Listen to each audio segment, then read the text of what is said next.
Bugün Ermənistanda Rusiya ilə bağlı iki fikir hakimdir. Qlobal İnfaz xəbər verir ki, bunu erməni jurnalist Tatul Akopyan qeyd edib. Birincisi, Rusiya artıq Cənubi Qafqazdan əlini çəkib və bir daha qayıtmayacaq, ya da qayıtmağa qadir deyil. İkincisi, 2020-ci il 9 noyabra dönmək üçün hər şeyi etməliyik. Daha doğrusu, Zəngəzur dəhlizinin ABŞ prezidenti Donald Trumpdan alıb Moskvaya verməliyik. Amma regionumuzda Rusiyanın aktivliyinin azalması ilə bağlı xəbərlər şişirdilib və reallığa uyğun deyil. Cənubi Qafqazda, xüsusilə Abxaziya, Cənubi Osetiya və Ermənistanda hələ də Rus qoşunları mövcuddur. 100 il əvvəl də Çar Rusiyasının regiondan çəkilməsi istiqamətində eyni düşüncələr var idi.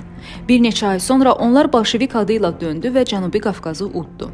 Akopyan vurğulayıb. Jurnalist bildirib ki, hazırda bəzi gizli Rusiya yönlü qüvvələr Vaşinqtonun ilkin razılaşmalarını pozmaq üçün çalışırlar.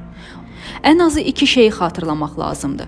Birincisi, Trump, Əliyev, Paşinyan razılaşmaları iflasa uğrayarsa, bu daha pis nəticələnəcək. İkincisi, Vaşinqton razılaşmalarının yarımçıq qalması yeni müharibənin qapısını açacaq. Statın sonu. Əziz izləyicilər, xəbərlərdən məlumat almaq üçün kanalımıza abunə ola bilərsiniz.